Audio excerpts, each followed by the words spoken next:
Good afternoon, everyone, and thank you so much for joining us this week for our hashtag Badge Chat K-12 Digital Badge Show and Tell.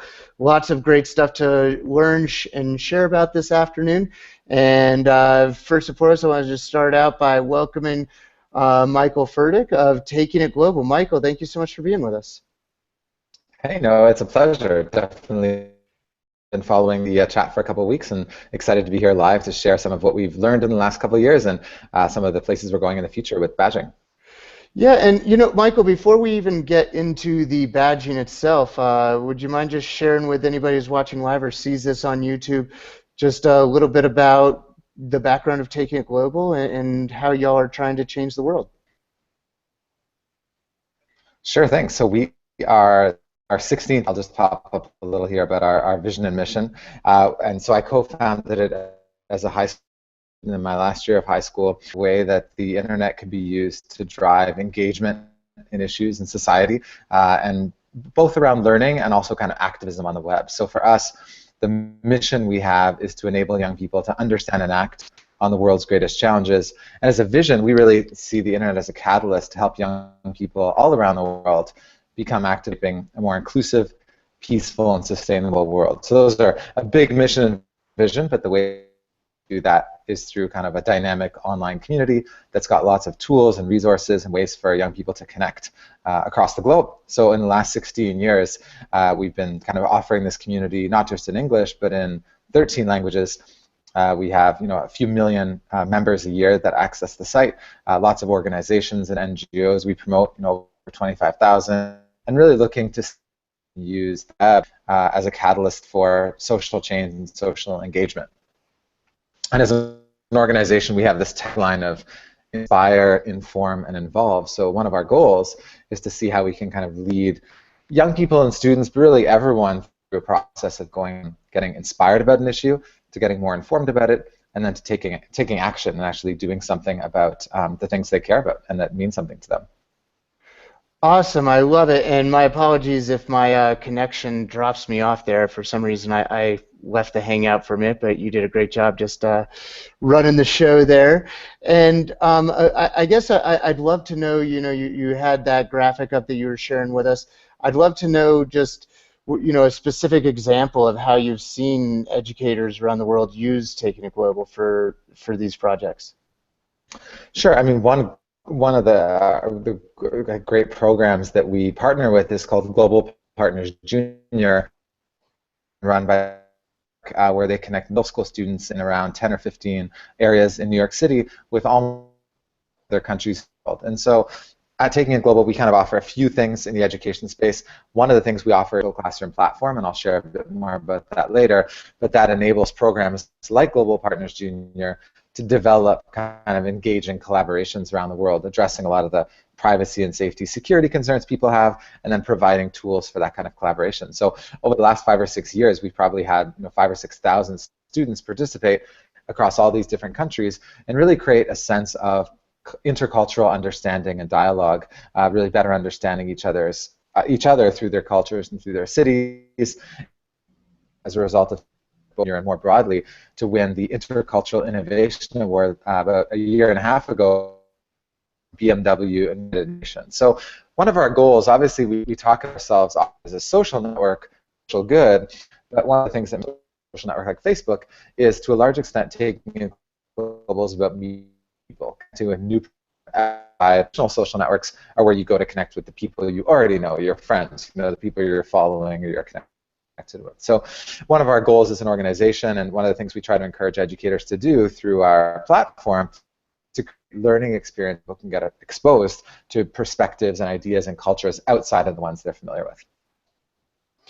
I love it. That is really great, and thanks for giving us that little overview there. And just for anyone who's just now joining us, we are with Michael Furtick of Taking It Global. And Michael, if you have any questions for Michael, you can use the Q&A app on your Google Hangout, and we'll make sure to get those questions on the air for Michael. And Michael, I guess the next question I wanted to ask is, so how do we go from these projects where we're tackling global issues to incorporating digital badges?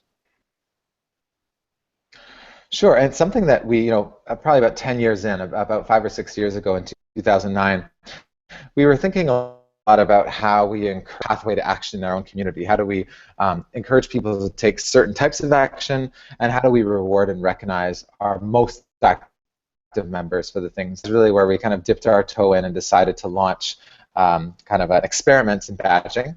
We created about 30 badges to recognize different types of behavior and activity on our platform.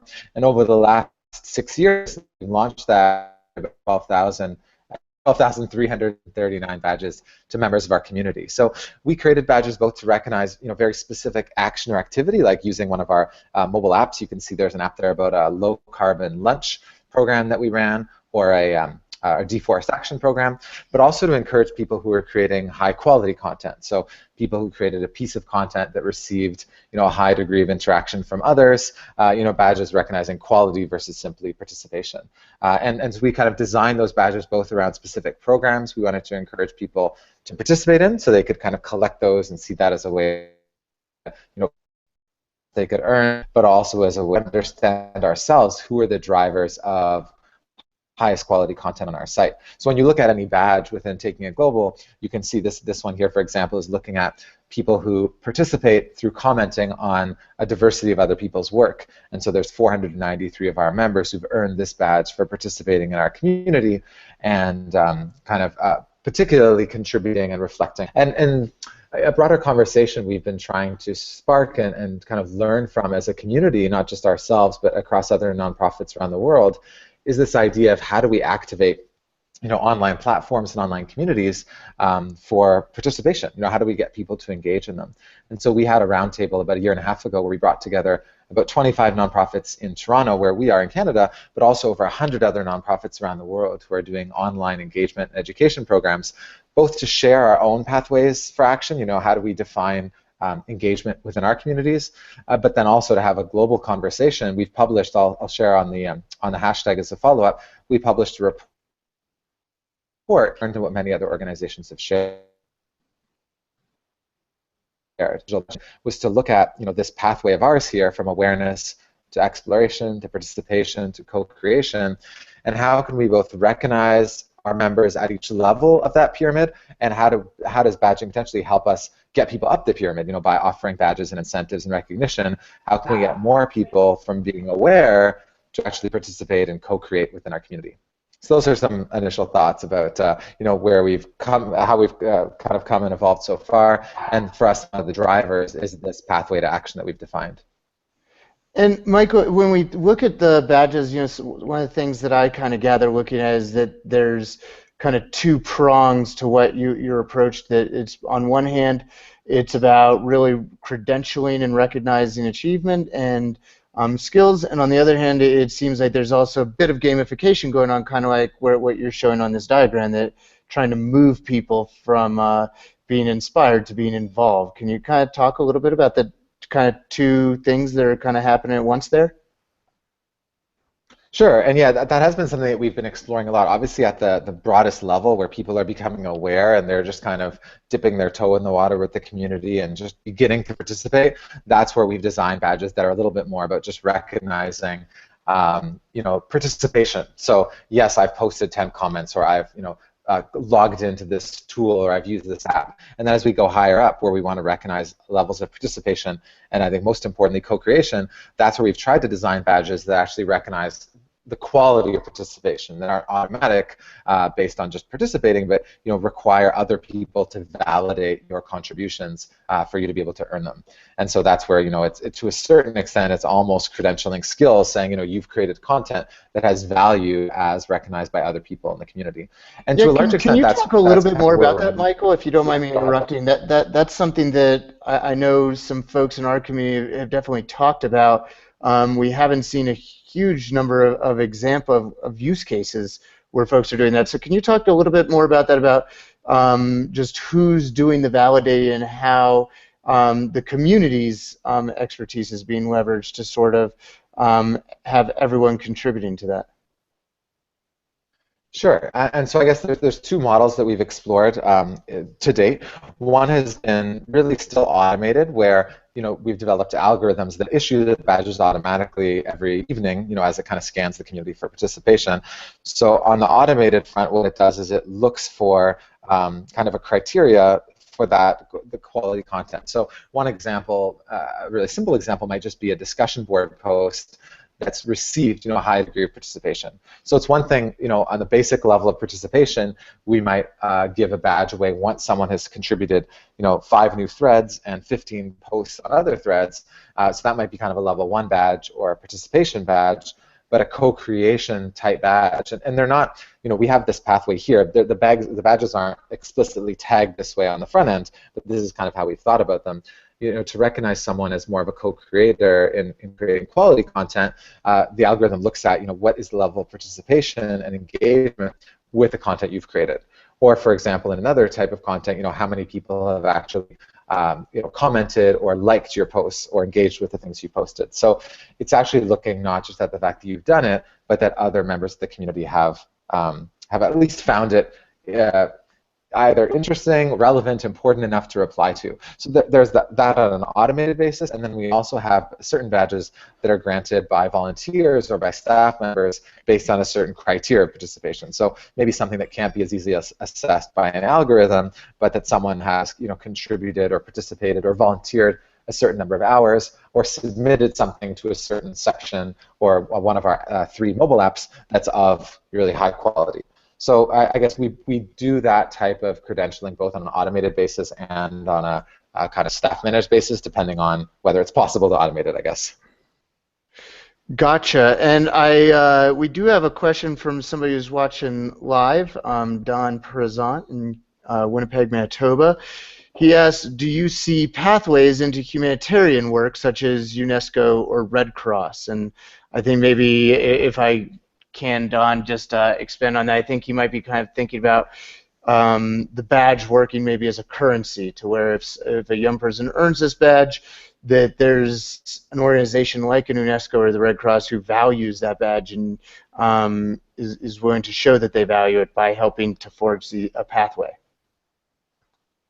Yeah, and I think that's a great question. Thanks for the question. And actually, it kind of does link into some of what we've learned. I wanted to share just a couple of things that we are learning and reflecting on. And I'll start with the second one, which I think is most relevant to the question there, the suggestion, which is that I know to a large extent the portability of badges and the ability to display them in different contexts or kind of talk about them in different contexts is still something that I think is fairly nascent. People are still learning or figuring out how to do that. And obviously things like the badge backpack that Mozilla's created and LinkedIn starting to allow certain credentials to be posted is beginning to help, but it's still a little bit of a cumbersome process for people. So I think 2 things. In terms of how it links to the NGO world, I definitely think that people being able to take badges like they've earned in a community like ours and talk about them in the context of a job interview or a volunteer application, looking at a career in the nonprofit sector is definitely of strength and of value. And I've seen even to some extent, we get quite a lot of applications for some of our volunteer posts, and I'll look especially hard at ones where people recognize or talk about online learning or badges or things they've done in an informal learning context.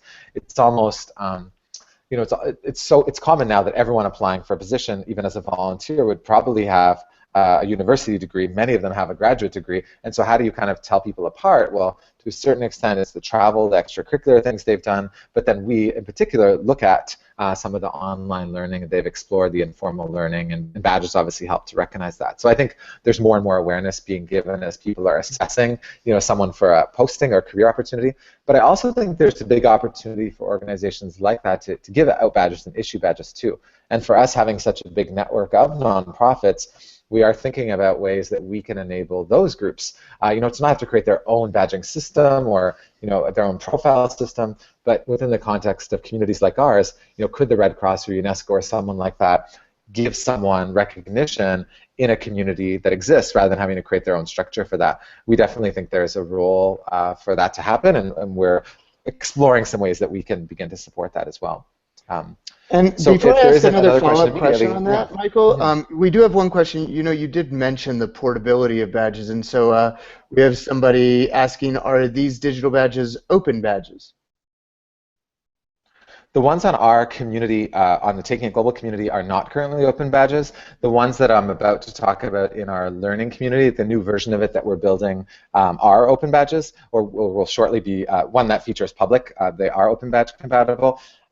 So we were kind of in the final round for one of the grants to be able to upgrade our public-facing system to do a bunch of things that would have enabled that. But unfortunately, we didn't make that final round of the grant application. In that case, that was the MacArthur DML grant. So we had hoped to actually expand this a few years ago and go even further with it, but we made it to the final round, but didn't end up getting the grant that would have enabled some of those upgrades. So it took us a few years to do it on the new version.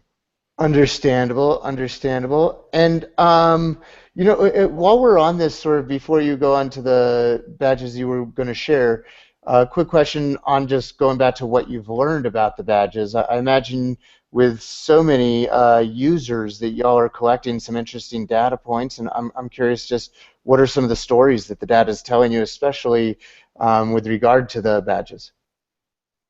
Yeah, and the first point there is it's really difficult to assess, and we're actually we're actually building research partnerships out. One with Humber College, where we have a research analyst joining our team in a few months as part of their practicum, and another with York University, where we have some of their students designing some research projects for us. So we're still in the early stages of really understanding whether, in this question here, are badges actually driving participation, or are they just recognizing activity people already would have undertaken? That's a question we definitely want to dig into a little bit more, and we're hoping that with one of these student groups, we'll be able to do an in-depth study with some of the folks on one of the new platforms where we're kind of building badging in from the beginning to better understand that. So that's definitely, we haven't done that research yet, but that's one of our priorities in the coming year as we integrate badging more deeply into several programs, is to better understand that. And one of the other points of learning for us has been, we spent quite a lot of time building out this feature on our community where you could actually challenge someone to earn, a special edition of each badge, where you could say, I'm going to pick these two people, and based on that challenge, the first person that completes the tasks will earn, a limited edition or special edition badge. And, given the amount of time we spent, we really were a little disappointed. I guess is a bit of a failure report on that. We only had a few dozen people out of, the tens and hundreds of thousands actually go through it. I think part of it was obviously it was quite complex. Our community tends to be people who don't know each other. There wasn't maybe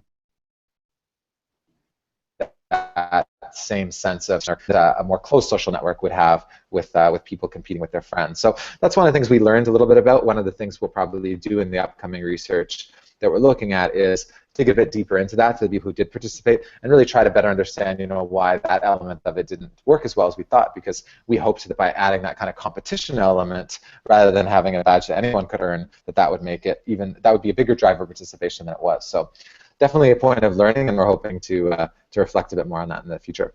And I think that that's going to be really exciting for a lot of us that you're able to engage with university partners and have some quality research, because that's just one of the places where, I think most of us will admit we're pretty light in this space on the academic research. So really happy to hear that that's happening.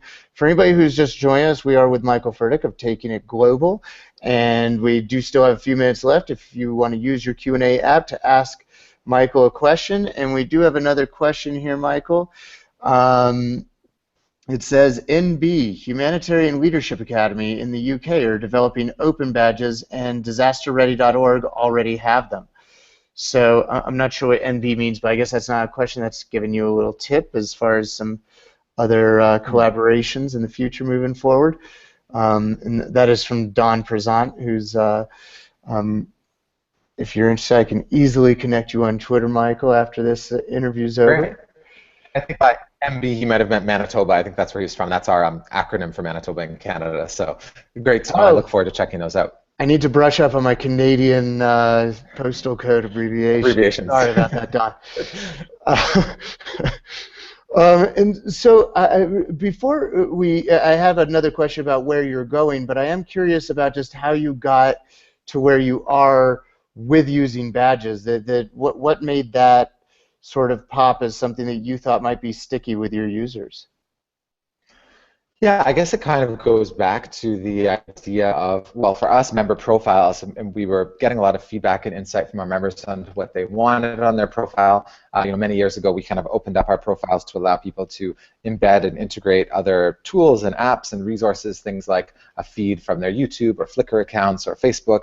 And we thought that this idea of badges, and this was kind of a few years before the open badges movement kind of launched, the concept of badges from like the Boy Scouts and Girl Guides. I was a Ukrainian Boy Scout and had a uniform with some of those badges. We just thought that the concept of this kind of a badge in the digital world would be a unique way to recognize and motivate our members for participation in our community. So it kind of started out that way, and then obviously we've been kind of learning in the issuing of those, and that's where, as you mentioned, in terms of where we're going next, we're looking at integrating them a lot more, not just in our informal learning community, but into some of the ways that we support our partners and the teachers in our network to recognize formal learning, and obviously looking at these new deep learning competencies or 21st century skills.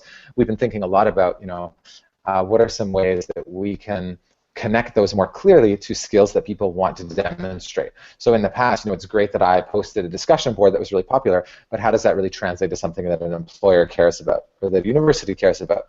And so looking at, attributes of character, attributes of citizenship, on top of the traditional critical thinking, communication, collaboration, the direction we're moving is really trying to align our badges more clearly to those deep learning competencies as a way to help people showcase how their learning maps to things that employers or potential universities actually care about. And thinking from the global perspective of taking it global, I know you had a slide where there was a map and it showed pins all over the world. And so I'm curious if that's one of the exciting places you see this going in the future as far as credentialing skills that matter, right? If there's a real value to your users outside of North America and maybe Western Europe who are looking to apply for colleges and jobs in North America, that here are some trusted credentials that are going to help them kind of get a foot in the door. Yeah, and I think if anything, it's a great point. It's going to be, I think, even more important to young people in the developing world where access to traditional education is a lot less likely. And so one of the things that we're a partner in is a new program called Equip Hubs, which are a network of 17 physical spaces that are being rolled out around the world in the coming months, funded by the Canadian International Development Agency, the new kind of global development group, and being led by two groups called Canada World Youth and Youth Challenge International. So in 6 different countries, Tanzania, Ghana, Senegal, Peru, Bolivia, Indonesia, these physical spaces are being set up. And what we're actually building around that physical kind of work-ready experience, and EDC in the US has been building the curriculum, is an online set of learning modules, and it's a bit of a preview, that has badges being issued across 4 different languages. And they also will then land on kind of a skills portfolio that these young people will be using as they're applying for work. And so, as much as we're exploring this, I think as I spoke about previously in a developed country kind of civic skills context, we're also, in parallel, looking at the same type of support that we can be providing young people in these developing world contexts where they're building, critical skills for sustainable livelihoods. And how can we kind of get those skills to be recognized by employers? I think we'll be exploring that in some of these developing world contexts too. So almost 80% of our members and our reach is outside North America. So we're definitely very concerned and interested to be exploring this kind of in parallel, both in kind of the North American context, but also in these developing countries where these badges and this learning will sit on top of this work-ready and entrepreneurship curriculum that EDC and the Youth Challenge International and Canada World Youth are building. This just looks really cool, and for anybody who's wondering that was not a planted question that he just happened to have the slide ready for, that was one of those awesome synchronicity moments. Oh, and Don just let us know that PN is please note was what we were going for there on his last question. I think one of the things that really gets me excited about this, Michael, is this degree of equivalence that you're building in, where you're going to have this really meaningful credential where literally across borders you're going to have a degree of equivalence built into where the map marker badge earner, that means the same thing in Peru as it does in Senegal, and I think that is going to be really cool and really powerful. And one of the other places I think it's really also really powerful is in kind of areas of skills that aren't really well credentialed or understood right now. And that's been really the focus of a partnership we have with OCAD University, our design university here in Ontario, on a program they've launched called Outside In. And that's looking at, there's these in-demand skills around accessibility, web accessibility, video captioning, document accessibility. And there aren't enough training programs that are preparing young people for those skills that employers are looking for because of the accessibility laws coming into place all across North America. And so working with them, we've built these 3 online courses that have an associated set of badges and portfolios for those graduates so they can go to an employer and say, I have this certified competency that, is being provided by this university that's recognized as one of the only ones in North America that has a program that actually teaches these skills. And this is targeting young people with different episodic and visible types of disabilities to earn these credentials. So we're definitely hoping to explore both in the developing country context, but also in the kind of underrepresented skills or in need skills that may be constantly shifting here in North America too. So that's one of the places where we're going, is building this badging into our learning platform so that any teacher would be able to use digital badging for free as part of their online spaces that we have on TIGed, whether they're a university partner doing it at an enterprise level with us as a partner, or just an individual teacher that wants to give badges for students who accomplish certain tasks in online learning. So we're definitely excited to be experimenting along with everyone else in this space and eager to learn and get feedback from others. So I really would love to hear from anyone that has ideas as to how we can take this further or wants to dabble with us and experiment and explore this platform. I love this so much, Michael. And I think one of the Badge Chat K-12 co-founders, Joe Dillon, would also be a big fan of that. He really enjoys the hashtag TechWitty, and I think there's definitely some equity and access issues that you're confronting in really cool and powerful ways. I think we have time to fit in one last question before we let you go, and thank you in advance for sharing your time with us. The last question we have here is, can Taking It Global activities relate to quote-unquote global learning outcomes, and have you had any successes with this? Definitely. I think one of our goals over the last couple of years, 5 or 6 years since we've evolved our work around educators more directly, has been really trying to support 3 focus areas in schools, and those are environmental stewardship, student voice, and global citizenship and global learning. And so those have really been focuses for us. And I think so I talked a bit before about the fact that we provide educators with this free learning platform, but we also do 2 other things through the TIGed site that So we've got just over 15,000 educators from 153 countries now, it looks like, and there's a community there where educators can search, find each other, and propose and foster collaborations. And there's also a set of curriculum, free resources that educators can explore by subject area, by grade level, by global issue. So, definitely global learning, global citizenship is core to our interest, and that's really at the heart of what we're trying to promote. Kind of real-world learning.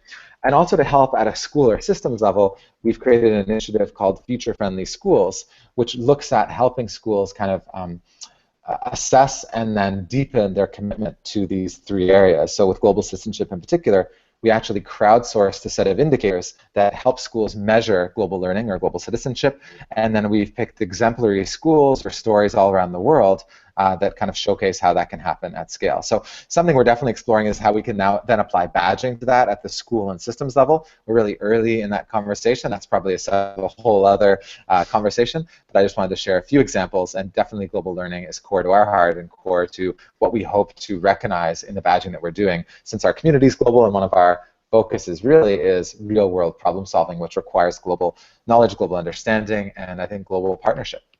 Thanks, great question. Yeah, and that one again was from Don. Michael, I just want to thank you again so much for taking the time to share with us. He is Michael Furtick of Taking It Global, and I assume your email is michael@takingitglobal.org. That'll work. Perfect. If you want to reach out to Michael, that is a great place to find him. Thank you to anybody who has watched this live, as well as those of you who find this on YouTube and catch up with us. We are Badge Chat K-12. It is every Monday evening at 6:30 p.m. Eastern Standard Time. Please do join us. And definitely before we go, we want to let you know about one big announcement is June 24th here in Colorado, the day before ISTE. We're going to be part of hosting the 2016 Digital Badge Summit. You can find information for that at badge.aurorak12.org/badge summit. You can also hit me up on Twitter at SeniorG, and I'll be happy to get you the information. We are super excited to be welcoming in some of the greatest thought leaders on planet Earth in the micro-credentialing space for a pretty powerful day of learning and sharing, and we hope to see lots of folks from the Badge Chat K-12 community there. One last time, Michael, again, thank you so much for taking time out of your President's Day afternoon to learn and share with us, and have an awesome afternoon. Thanks, everyone. Nice to meet you. Hope to see you at the summit. All right, bye, everybody. Bye-bye.